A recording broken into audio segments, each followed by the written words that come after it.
Holidays right around the corner? Or perhaps your BFF's birthday is coming up quick?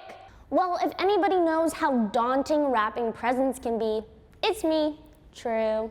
But don't you get your ribbons in a bundle. I'm here to help.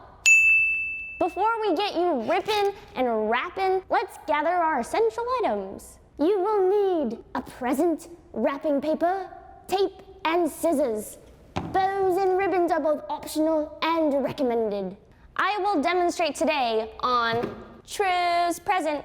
Unroll your wrapping paper, graphic side down. The paper should at least be twice the length of the gift. Once you have determined that you have enough paper to fold over the present on both sides, you may cut your sheet from the roll. Take one side of the paper and lay it over the present at least 2/3 of the way across. Tape it down. Then take the other side and lay it over that, covering the present completely. Now tape this piece of the paper to the other side, right down the middle. Let's go to the side of the present. Press the two sides up against the gift, tucking them in and creating folds.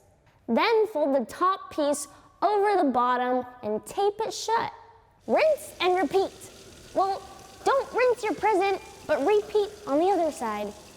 Now we can add our ribbon or maybe a cute little bow. From here on out, it's your masterpiece.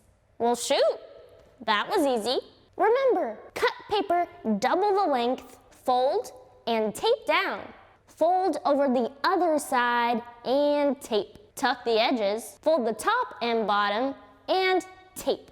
Next time you've got a last-minute gift to wrap, don't sweat it. You've got this. Or you can just watch this video again.